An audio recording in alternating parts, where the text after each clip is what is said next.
Hello everyone and welcome back to another video. So today we're going to talk about Primarch returning to the 8th edition narrative storyline. Now this is going to be a two-part series. The first part is going to be about the Daemonic Primarchs and the second part is going to be about the Loyalist Primarchs. But we're not going to go into all the Primarch returning. We're going to pick 4 Primarchs, 2 Loyalist, 2 Demonic. The 2 Demonic Primarchs we're going to be talking about today are Angron and Fulgrim, since I think they're the most likely to return. So what I'm going to do, I'm going to talk about how they could possibly return, what would happen if each one did return, and how it would affect the storyline, and how it would move the storyline along in the best possible way. And tomorrow's video is going to be the same, but with the Loyalist Primarchs, which is going to be Leman Russ or the Lion, since I think those are the 2 most favourable Primarchs to come back for the Loyalist side. So let's jump in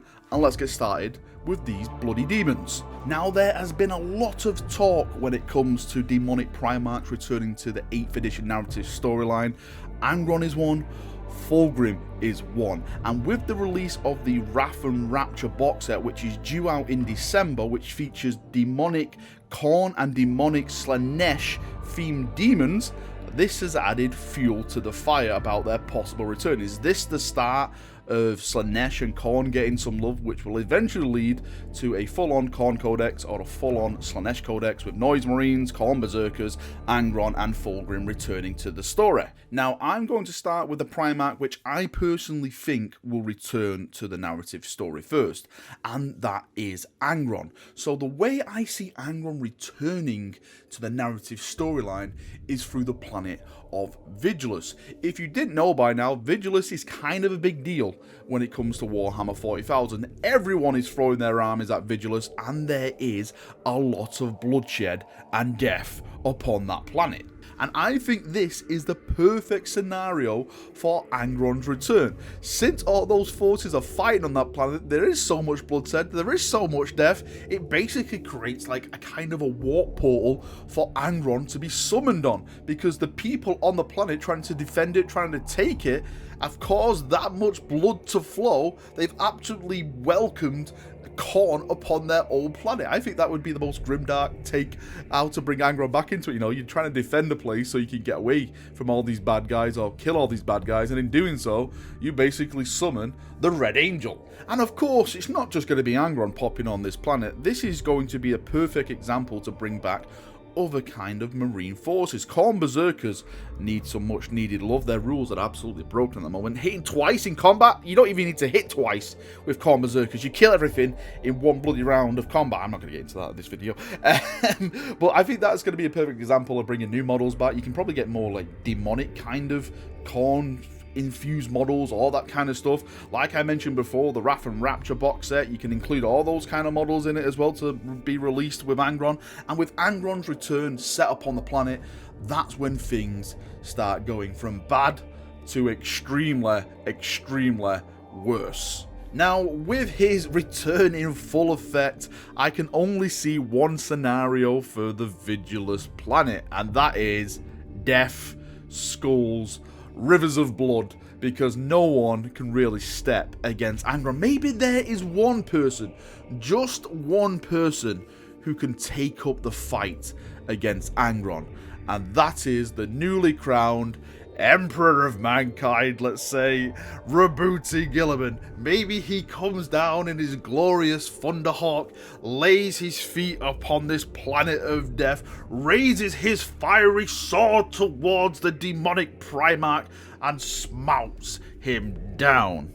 But if we look at it through realism kind of eyes, that's not going to happen, because Angron is an absolute beast, and the only person I personally think that can stand against Angron is another Primarch, and it's not Guilliman, it is Leman of the Russ. But I don't want to go down that road just yet, because that is going to feature heavily in tomorrow's video, so I don't want to really ruin that video for today. So let's move on, and let's talk about Fulgrim's possible return to the 8th edition narrative storyline, and the possible consequences of what will happen if Guilliman hears about this. Now, when it comes to Fulgrim, I personally think looking at the narrative and the story outlets, it would possibly be better for him to return, because he has more of a connection with the greatest enemy of chaos around at the moment, and that is rebooted Guilliman. For those of you who don't know, it was Fulgrim that sliced Rebooted throat, which basically put him into stasis. And since Guilliman went into stasis, the Imperium went down a bit of a hellhole. You had no one really at the top leading. The High Lords took over and they were in it for themselves and they ran things into the ground. So you can make the argument, because of Guilliman being put into stasis by Fulgrim, that was the cause of the massive downfall of the Imperium. Now, how could he return? Again, I see it connected to Vigilus. That Vigilus is a massive thing now in this new 8th edition narrative. It's connecting, you know, both north and south of the galaxy. It's very strategically placed in the 8th edition narrative. Now, I personally think it'd be really cool to see Fulgrim just come back and go, do you know what? I don't want this planet for any kind of tactical reasons. I just want to go there and get all the pleasure out of it and just basically turn it into a planet of pain, pleasure and lust. Everything what Slaanesh lusts for and all that kind of stuff. That's what I personally think he would go for, because when you think of Daemonic Primarchs now, you have to really think it through their eyes. They don't see the mortal wars of men in the same picture as we do.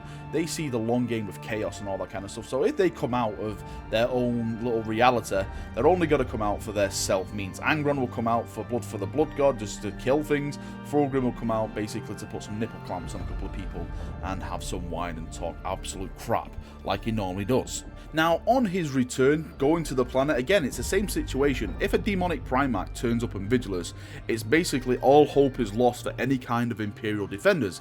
And the only person which could go toe-to-toe with him, I think, again, is Rebooted Guilliman. I don't see another Primarch coming back for Fulgrim like I did for Angron, but for Rebooted Guilliman, it'll have more of an effect on his character and the way the story is. Because like I mentioned before, it was Fulgrim that put Guilliman into stasis. So Guilliman is going to be going out and he wants his revenge. I don't think he'll make the same mistakes as he did last time when he boarded Fulgrim's ship and was basically, it was more or less of a trap, and Guilliman was over proud of himself and he thought he had it in the bag. But when he went toe to toe with Fulgrim, he was like, oh my god, this guy is an absolute beast in combat. Fulgrim was already amazing with a sword. Imagine, you know, giving the guy 4 arms and a sword in each one of those hands as well. He's basically got to beast anyone, bar Jagatai Khan, but that's probably in the horror series.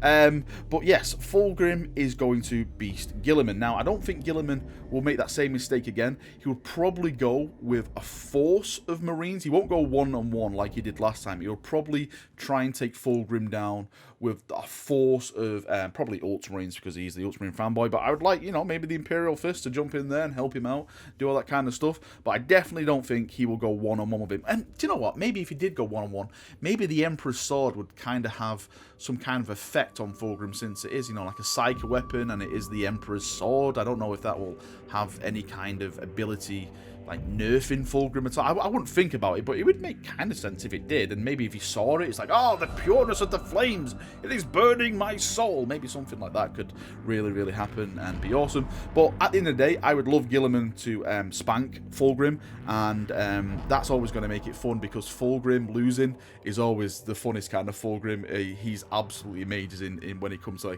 like his rage mode, or he can't get whatever he wants. So I would definitely like Rebooted Guilliman to win. I'm not going to go because it's Imperium. I just think it adds more to the story if Daemonic Fulgrim gets a spanking, and then maybe next time he can, you know, unleash his rage on another planet and try and draw Guilliman out to act his revenge on him and stuff like that. But of course, these are just my little theories and how I would like it. Let me know how you would like these two possible Primarchs to return. Of course, they may not return at all. It may be someone stupid and daft like Lorgar, because everyone loves Lorgar, the most boring and awful bloody Primarch with his tattooed face and his boring little verses and everything like that. Goddamn word bearers, I hate them so much. They caused all this.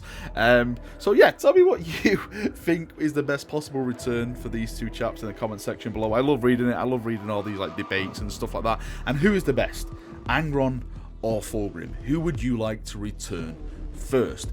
thank you for watching this video. I hope you've enjoyed it. I'll be back tomorrow with the Primarch Loyalist version of this with Leman Russ and Lion L. Johnson. Once again, thank you for watching. See you now, and bye-bye.